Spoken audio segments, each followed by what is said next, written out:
A very good evening. You're watching Primetime News on TV1. For the Newsfirst team, I'm Yuki Portia, along with our sign language interpreter Brian De Cruz via Zoom.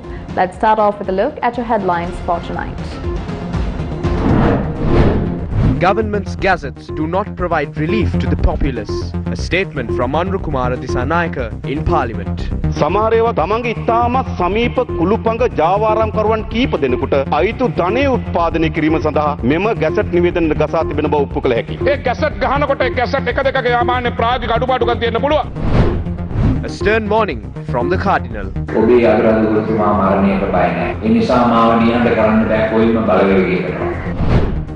India begins exporting COVID-19 vaccines to 5 South Asian nations, exporting the vaccine to Sri Lanka to be further delayed.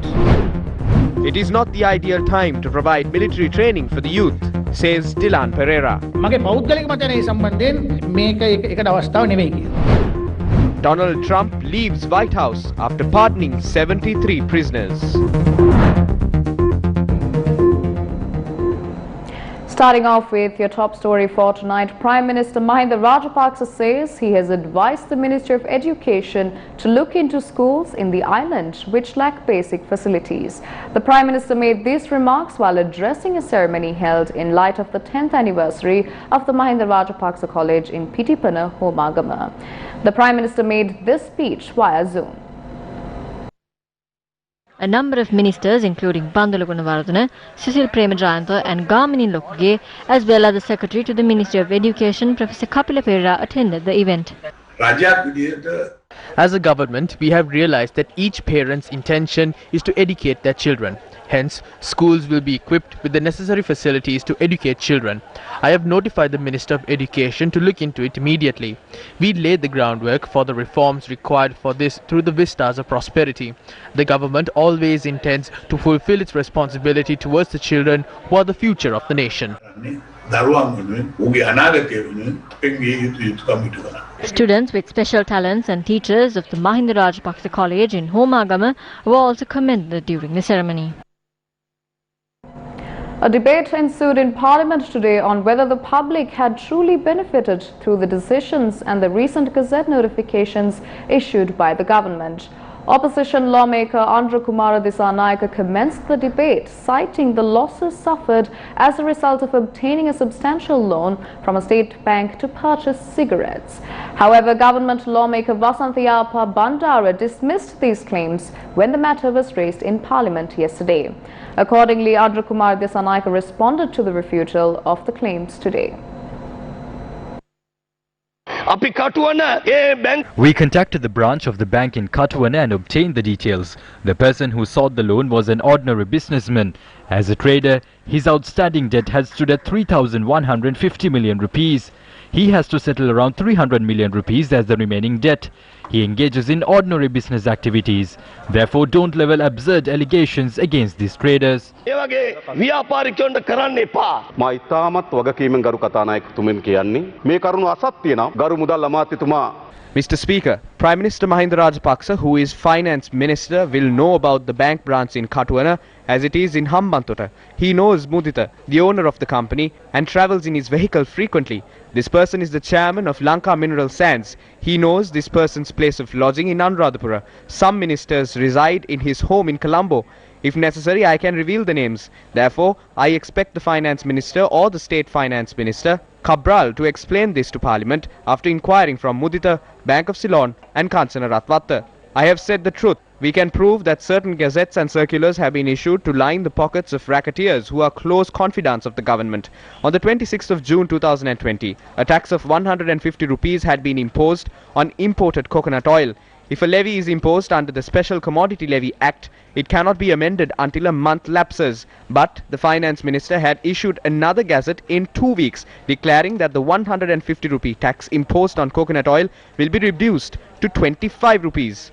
Why was the tax that stood at 150 rupees reduced to 125 rupees in 2 weeks? That is unlawful. On the 15th of December, the Finance Ministry had issued a circular revoking both amendments and imposing a levy of 125 rupees. On the 14th of December, a certain company imported 7,000 metric tons of coconut oil. While other importers had to pay a levy of 125 rupees, Wilmar company imported its stocks at 100 rupees. That would mean that the company has amassed 175 million rupees unlawfully. If the requirement for licenses to transport soil or gravel is being removed, it can be done only by amending the act. But how did they remove the need for a permit? The former Minister of Environment, S.M. Chandrasena, said President Gotabaya Rajapaksa had decided that permits were not required. How can Gotabaya Rajapaksa be vested with powers to violate an act? He had gone to Badulla and said that his words are circulars. That system belongs to the Stone Age. The chairman of the Geological Survey and Mines Bureau had sent a directive to the police chief saying not to carry out inspections in line with the instructions of the minister. Why was this done? It was done to benefit sand racketeers. Some individuals are parliamentarians while others are heading state corporations or continue to serve as local authority members. The owners of sand mines are the ones involved in mining.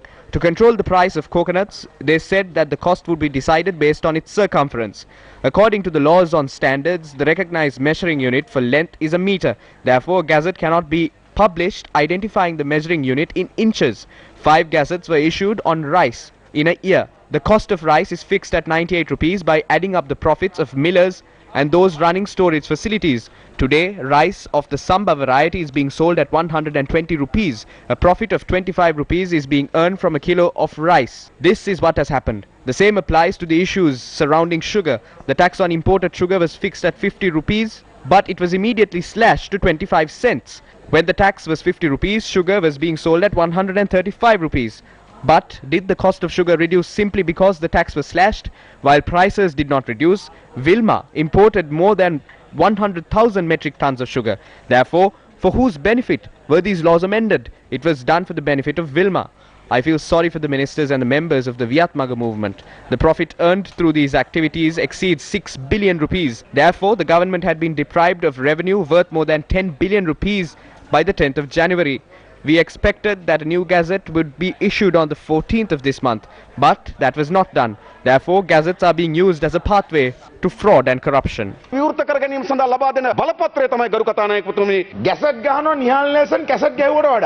said the prices of goods would be reduced, but nothing was reduced. There are no goods to purchase out there. At another point, he said that the circular would be whatever he says. This is what we are scared of. The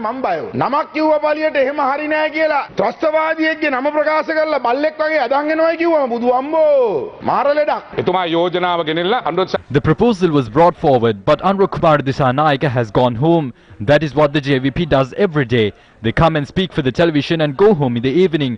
They do not stay here. Anura Kumar Dissanayake speaks well, but the people do not care. Whatever the JVP says, the people of this country will not accept it. Issuing gazettes is a common thing. Out of all the gazettes, 1 or 2 might have practical issues. If you claim that there is a problem with the sugar importation tax, give me all the evidence. I will go to the CID. We did not appoint Gotabaya Rajapaksa to rob this country. We say that with responsibility. As the government, we will stay true to that. Certain individuals might be attempting to strike various deals. We cannot stop that. Because Sathosa suffered a loss from gazetting of sugar, the chairman of Sathosa was removed by the government. Let us stop talking about gazettes. We have to talk about ways to increase domestic production in this country. Do not spread lies. If anyone is engaging in thievery and corruption, please speak up. We will stand with you in unison. You spoke about sugar. There was a debate on the sugar crisis yesterday. The JVP has filed cases in court. There is no need of filing new cases.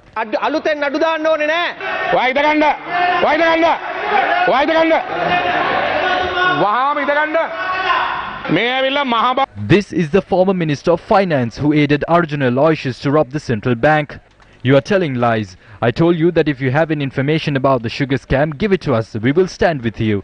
Have you ever talked against Arjuna Aloysius in Parliament?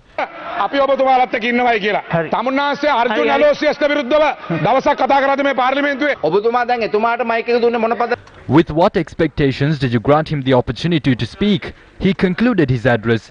Please give the other person a chance to speak as well. If you are giving an opportunity, give it on an equal basis. When people criticize the government, you make sure to switch off their mics. Don't do that. You have to be independent if you're sitting on the chair. I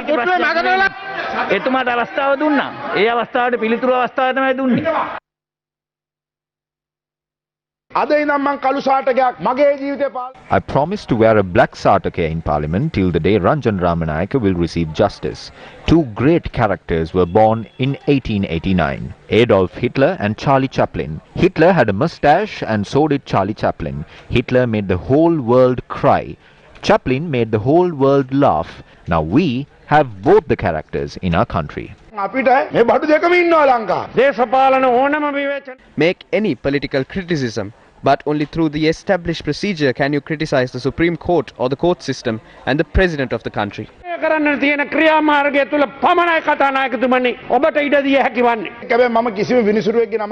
I didn't speak regarding any judge or a court ruling. I didn't speak about Nandasena Gotabaya Rajapaksa. I spoke about Hitler and Charlie Chaplin. I'm sorry if you drew parallels between these two characters and President Nandasena Gotabaya. I never said that.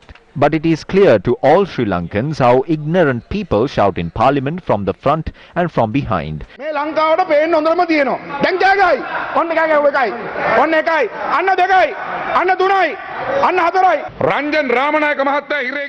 Ranjan did not go to prison because our President, Prime Minister or the government wanted him to. If the government wanted to, I can pinpoint the people who should be in prison.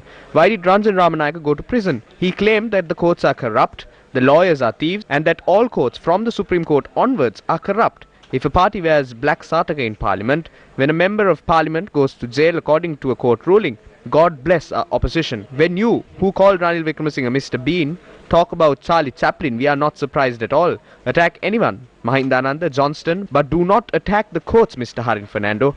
If you are expecting to go to courts with files in your hand, I request you all to please not wear black sartaka. It is important for your health. You say this government is a failure. Yes, we failed because we could not punish the thieves, because we could not send the bond scam culprits in. Yes, fail. That is what our government has failed in. Therefore, keep in mind, wear black sartaka and stay prepared for your reckoning.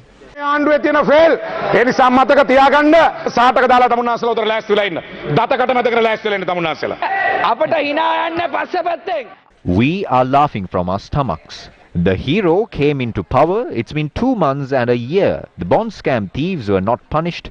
Those responsible for the April 21st attacks weren't punished. But Ranjan Ramanayake is thrown in prison. We are not insulting the courts. The murderer of Bharata Lakshman Premachandra was sentenced to death from the Supreme Court. But you said it is political victimization, and you say we criticize the courts. You are criticizing the courts. If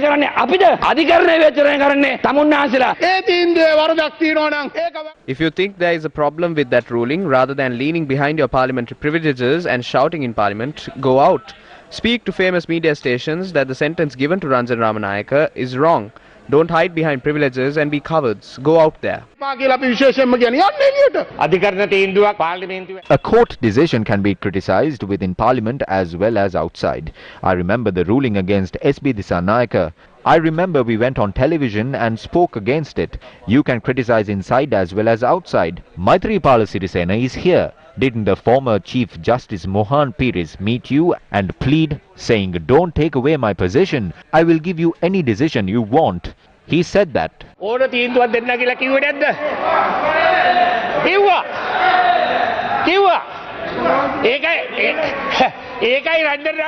That is what Ranjan Ramanayake said. Didn't Sarath go and say that he freed a guilty person?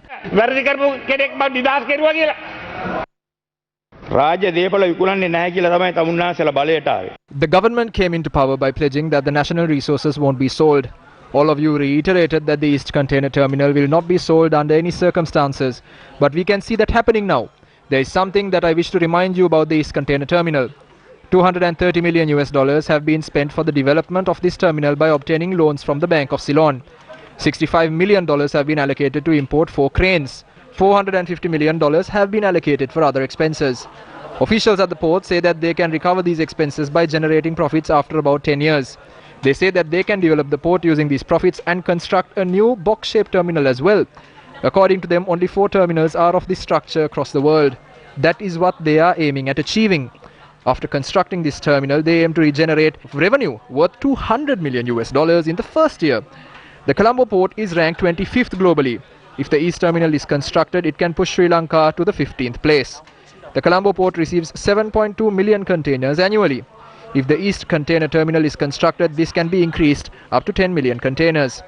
All 23 port unions are opposing moves to hand over the port to a foreign entity. We have no problem with India. We are a country with a small economy with limited resources. Therefore, it is India's responsibility to help us rather than causing harm to us. The government says that the port won't be sold and that it is only an investment. But it is India that is investing. Giving away 49% of stake is a sale. By giving away the terminal to a foreign entity, the government has failed the country and its future generations. Before coming into power, they said that they won't allow foreign entities to meddle with domestic matters. But now they are frightened before another country. විදේශ රටක් ඉස්සරහා ඉතා නිවට බියගුළු අන්දමට දන නැමීමක් සිද්ධ කරනවා. ඒ ගැන අපට කනගාටුයි රටේ ජනතාව මේක දැනගන්න ඕනේ. බොහොම ස්තුතියි. Archbishop of Colombo, His Eminence Malcolm Cardinal Ranjit, expressed the following views while gracing the annual feast of the St. Sebastian's Church, Katwa Pitia. මේ හරි දේ වැරදි දේ කරන්නේ මොන පක්ෂයේ කෙනාද මොන ආගමේ කෙනාද මොන ජාතියේ කෙනාද කියන ප්‍රශ්නේ නෙමෙයි වැදගත් වෙන්නේ. හරි දේ කිරීම. මෙතන වෙලා තියෙන්නේ ජාතියක් වශයෙන් රටක් වශයෙන් අපේ මේ හෘද සාක්ෂිය කියන එක ක්‍රමයෙන් මිය යමින් පවතිනවා. මේ අපේ එක එක අනන්‍යතාවයන් තුල ඉර වෙලා ධෛර්යවන්ත ප්‍රතිපත්ති අපි අනුගමනය කරන එක අතහැරලා දාමින් සිටිනවා. සත්‍ය බොරුව බවට හරවන්නට කටයුතු කරනවා. කෑ ගැසීම තුලින් සත්‍ය බොරු කරන්න බෑ. සත්‍ය සත්‍යමයි. බොරුව බොරුවමයි. ක්‍රිස්තියානි නායකත්වයේ කියලා කියන්නේ ධෛර්යවන්තව බය නැතුව කතා කරන එක. ඔබගේ අගරාධිපතිතුමා මේ පාස්කු ප්‍රහාරයේ දවසේ ඉඳලාම කතා කරන්න යන්නේ එහෙමයි. ඒ මොකද ඒක මගේ වගකීම. ඒකෙන් පැනලා යන්න බෑ. මට බනිනවා. මම දන්නවා. හුඟක් අය ඔය Facebook පිටුවල පොඩ්ඩේ එහාට මෙහාට වෙච්චාම දොස් කියනවා. ඒකට කමක් නැහැ. සුද්දෝ සෙබස්තියන් මහතුමා මරණයට බය වුණේ නැහැ. ඔබේ අගරාධිපතිතුමා මරණයට බය නැහැ. ඔබ වෙනුවෙන් පෙනී සිටින්නේ. ඔබගේ අයිතිවාසිකම් වෙනුවෙන් මා කතා කළ යුතුයි. ඒ නිසා මාව නිහඬ කරන්න බෑ කොයිම බලවේගයකට. සාධාරණ දේ වෙනුවෙන් පෙනී සිටිය යුතුයි. රටේ පොදු සම්පත් විනාශ කරන එක අපිට අනුමත කරන්න බෑ. ඒ වෙනුවෙන් අපි පෙනී සිටින්නට ඕනේ. ජනතාවගේ මානුෂීය ප්‍රගතිය ආරක්ෂා කරන්නට අපි බැඳී සිටිනවා. ඒ වෙනුවෙන් කතා කරන්න. ඒ වෙනුවෙන් පෙනී සිටින්න. අපේ නායකත්වය අපි ඉගෙන ගන්නට ඕනේ මේ දේ. Ahmed Lebbe Alauddin, the father of Alauddin Ahmed Muad, who was identified as the suicide bomber at the St. Anthony's Church in Kochikade during the April 21st attacks in 2019, has been further remanded until the 2nd of February. The order was issued when the case was taken up before Colombo Chief Magistrate Mohammed Mihal today. Meanwhile, Colombo Additional Magistrate Rajendra Jayasuriya yesterday ordered to release the charges faced by 10 employees at a copper factory owned by a bomber involved in the attacks. This was after the Vallampitia police informed the court that the Attorney General had cited a lack of evidence to pursue the charges against the accused. Attorney General Dappula de Oliveira has said that an independent judiciary is the cornerstone of rule of law in a democratic society. Addressing a ceremonial sitting to welcome 3 new Supreme Court judges, the state prosecutor insisted that the credibility of the judicial system is dependent on judges involved in it.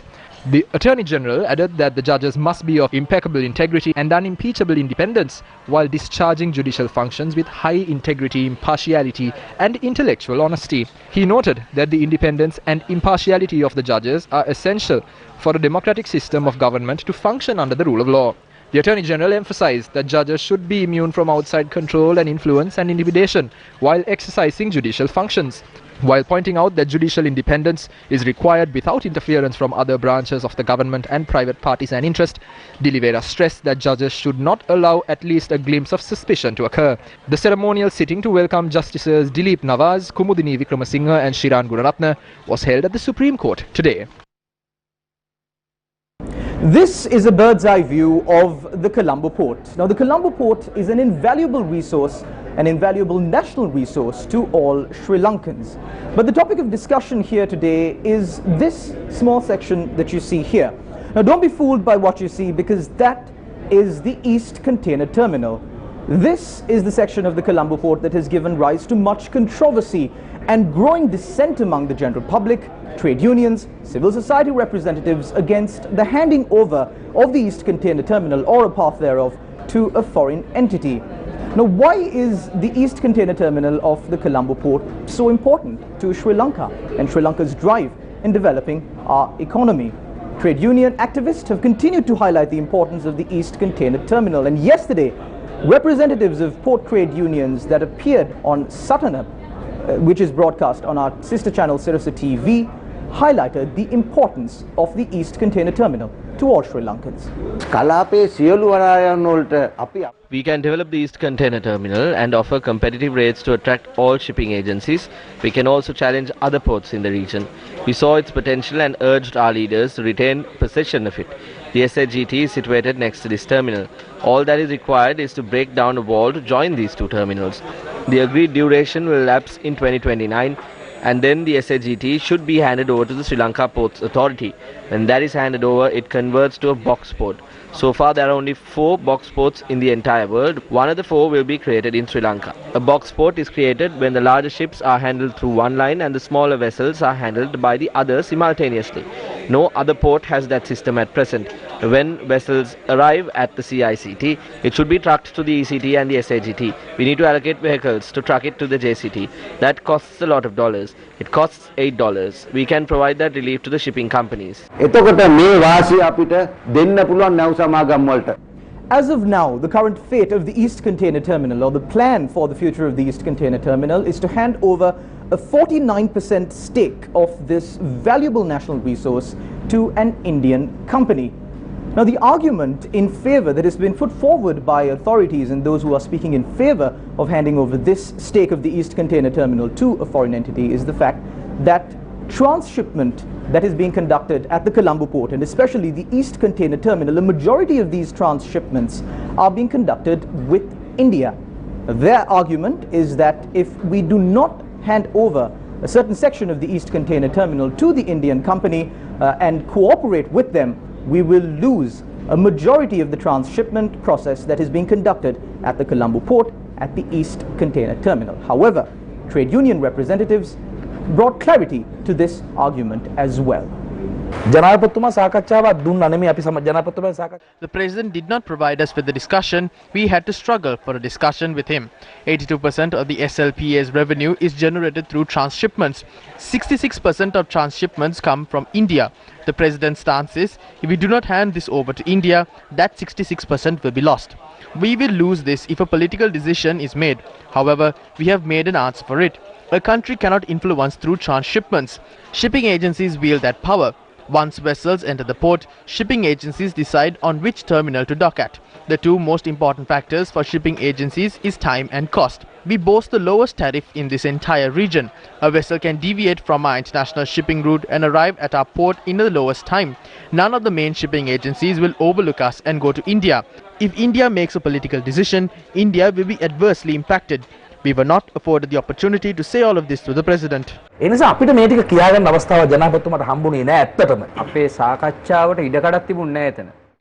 were not allowed to hold a discussion. The minute we started explaining, the president overpowers us and speaks. We could not express our opinions there. He only spoke of concerns in India, not in Sri Lanka. Sri Lanka faces a massive debt burden. By September, we need to pay $5.8 billion as interest. We expected the president to explain to us the current situation of the nation. For the first time in Sri Lanka's history, Adani was named in the cabinet paper. Why couldn't they call for open tenders? We do not agree with this. We believe Sri Lanka should retain 100% ownership of the ECT. However, Adani was included in the cabinet paper. How did that happen?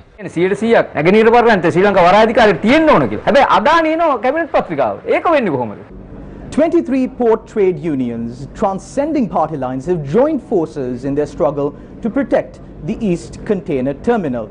This has moved from a trade union struggle into a national struggle. A national organization is now spearheading this fight to protect the East Container Terminal. But sadly, as we have experienced in the past and we have seen in the past, similar national struggles have broken down halfway through before those who engaged in the struggle really accomplished their objectives. Some of the times, the reason for the breakdown is because the leaders of these struggles are bought over by the authorities or the opposition sectors that are against their struggle.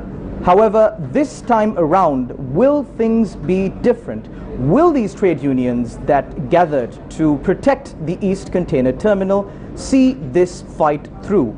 Will this national struggle see an end, an accomplishment of their objectives? ක්‍රියාකාරී අධ්‍යක්ෂ තනතුරක් ආණ්ඩුවෙන් යෝජනා කරලා තියෙනවද මේ සටන සමතයකට පත් කරගන්න? ක්‍රියාකාරී අධ්‍යක්ෂ තනතුර නෙමෙයි. Not that. Even if the post of Prime Minister is awarded, this struggle will not be deceived.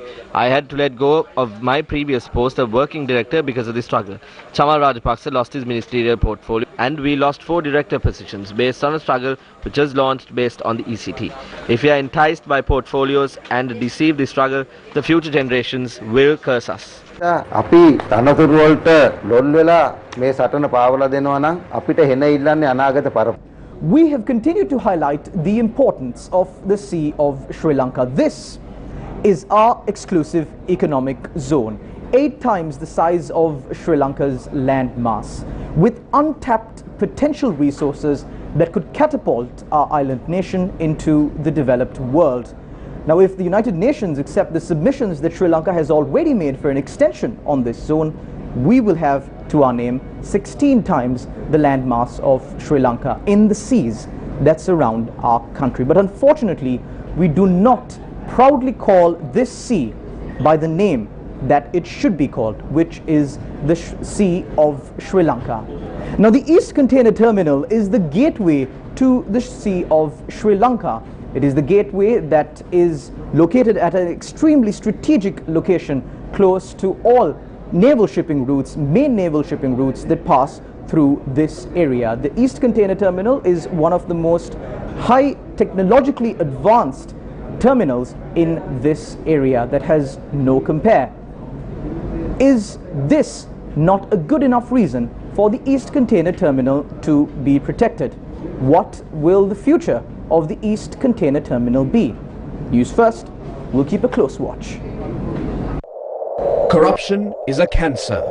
Cancer that eats away at a citizen's faith in democracy, diminishes the instinct for innovation and creativity. Joe Biden, US President-elect. And with that, let's toss over to a short commercial break. Do your online shopping now with Sambole.lk to get it home delivered or pick up on your way. Sambole.lk.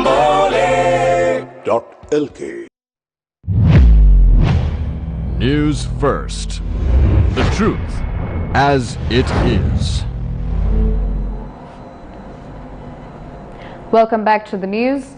India began its process of distributing COVID-19 vaccines among 6 neighboring states today. Recently, India's External Affairs Minister had said that Sri Lanka would be given priority as a recipient of the vaccine that would be distributed under the Neighbourhood First policy. But why is Sri Lanka yet to receive a COVID-19 vaccine from India? India has begun exporting the AstraZeneca Oxford University vaccine developed by the Serum Institute of India under the brand name Covishield to Bhutan, Maldives, Bangladesh, Nepal, Myanmar and Seychelles. Bangladesh has placed an order for 30 million doses of the vaccine, out of which India has agreed to offer 2 million doses without a charge. In a tweet published today, the Maldivian President's advisor Mohammad Nasheed said that 100,000 doses of the vaccine had arrived in the Maldives today. Meanwhile, the Health Minister of Nepal has said that a batch of 1 million COVID-19 vaccines exported by India is expected to arrive tomorrow. India has shipped 150,000 vaccines to Bhutan as well. Indian media reported that the vaccines are being distributed among neighbouring countries under India's Vaccine Maitri initiative that is underway. Prime Minister Narendra Modi has tweeted that India is deeply honoured to be a long-trusted partner in meeting healthcare needs of the global community. He added that several countries are set to receive COVID-19 vaccines in the coming days. Indian External Affairs Minister Dr. S. Jaishankar tweeted that India has fulfilled its commitment to offer vaccines to humanity. He added that India, dubbed as the pharmacy of the world, will deliver the vaccines among its neighbours to overcome the COVID challenge.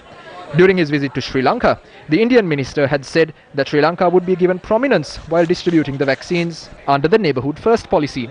However, Sri Lanka is yet to receive the vaccine as it has not yet been granted regulatory clearance. Upon inquiries made by News First, the National Medicines Regulatory Authority noted that Sri Lanka had submitted the documents to obtain the vaccine from India last afternoon. The Chief Executive Officer of the NMRA noted that the Indian High Commission has provided the relevant documents as well. State Minister of COVID Disease Control Sudarshini Fernando Pulle noted that the importation of the vaccine from India would involve both governments. But the State Pharmaceuticals Corporation told Newsfirst that they have only sought regulatory approval to import vaccines from Russia. The SPC's general manager noted that the local agents of other vaccine manufacturers are already established in Sri Lanka. During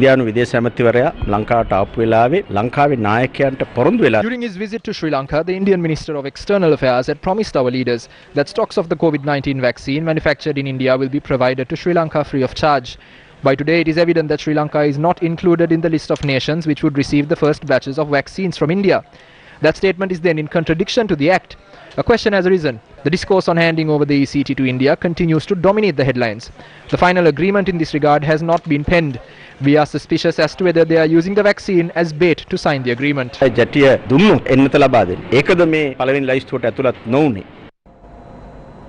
Meanwhile, Pakistani Prime Minister Imran Khan is scheduled to visit Sri Lanka in February, according to official sources. He will be the first head of government to visit Sri Lanka since the pandemic struck last year. An official source in the Ministry of Foreign Affairs told the Hindu newspaper that, quote, the visit is likely towards the end of February, unquote. Imran Khan's visit, scheduled a month after Indian External Affairs Minister S. Jaishankar's 3-day visit to Colombo, will likely coincide with the early days of the 46th UN Human Rights Council session in Geneva, where a new resolution on Sri Lanka may be adopted by members. Pakistan is currently a member of the Council. In December 2020, Islamabad and Colombo held Foreign Secretary-level bilateral political consultations virtually. A statement from the Pakistani High Commission issued on the 17th of December 2020 said the Foreign Secretary Sohail Mahmood shared Pakistan's perspective on the situation in Jammu and Kashmir, quote, progressive of the CPEC and Pakistan's positive contribution to the Afghan peace process, unquote. He further said, quote, he also reaffirmed Pakistan's commitment to SAARC and expressed the hope that the process of regional cooperation would be allowed to move forward, unquote.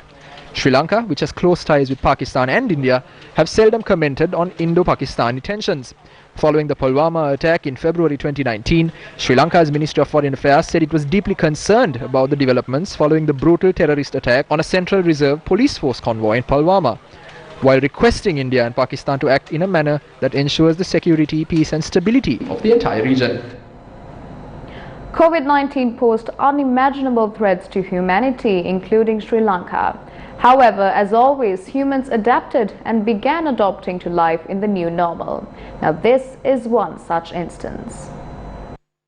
This was the annual prize-giving ceremony of Musaeus College, Colombo. The prize-giving ceremony was held following a new method this year, owing to the current COVID-19 pandemic. It was a drive-through prize-giving.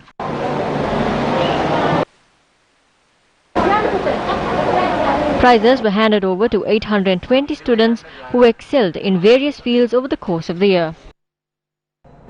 Meanwhile, banks have been ordered to delay dividends and foreign banks' profits to halt profit repatriation until the 2020 accounts have been audited and cut some spending in a bid to conserve capital and liquidity.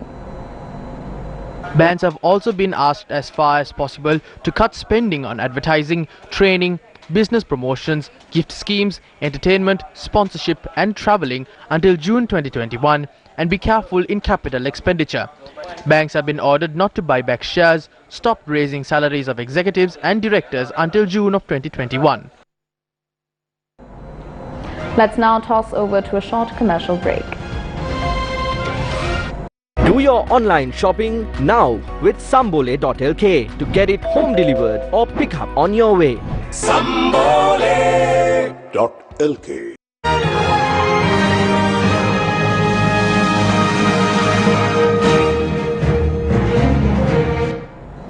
Joe Biden will take oaths as the 46th President of the United States shortly before 10:30 p.m. Sri Lankan time. President-elect Joe Biden will be sworn into office by Supreme Court Chief Justice John Roberts outside the U.S. Congress building in Washington, D.C. today. Around 25,000 troops will guard the inauguration ceremony after a deadly riot at the Capitol building earlier this month. The field of flags stretching across the National Mall in front of the Washington Monument was unveiled ahead of the ceremony to represent U.S. citizens unable to attend the inauguration. Vice President-elect Kamala Harris will also be sworn in shortly before Biden. Three former presidents, Barack Obama, whom Biden served for 8 years as vice president, Bill Clinton and George W. Bush, will be present at the event. Meanwhile, President Donald Trump will leave the White House for the last time at around 6:30 p.m. US time, bound for Florida after losing the presidential election to Biden. Foreign media reported that outgoing Vice President Mike Pence will also attend the ceremony, skipping Trump's farewell event at a military base outside the nation's capital. Trump will become the first president not to attend his successor's inauguration since Andrew Johnson snubbed Ulysses S. Grant in 1869. In the final hours of his presidency, Donald Trump pardoned 73 people, including his former advisor Steve Bannon and rapper Lil Wayne. Another 70 people had sentences commuted ahead of Joe Biden's inauguration at noon. The president has not issued preemptive pardons for himself or family members. Now, Donald Trump waved at his supporters as he departed the White House today for the last time as president, leaving behind a legacy of chaos and a nation bitterly divided. 4 years after standing on stage at his own inauguration and painting a dire picture of American carnage, Trump departed the office twice impeached, with millions more out of work and 400,000 dead from the coronavirus. Republicans under his watch lost the presidency and both chambers of Congress. He will forever be remembered for the final major act of his presidency, inciting an insurrection at the Capitol that left 5 dead, including a Capitol police officer, and horrified the nation.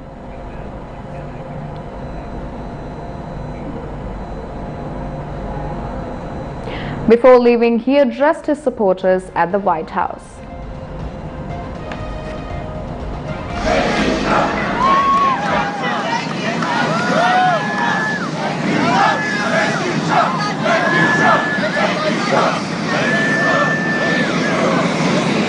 I will always fight for you. I will be watching, I will be listening, and I will tell you that the future of this country has never been better. I wish the new administration great luck and great success.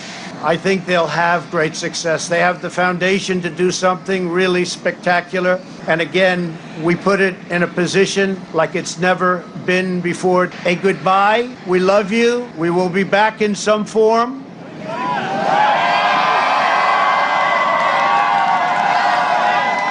And I want to thank all of the great people of Washington, D.C., all of the people that we worked with to put this miracle together. So, have a good life.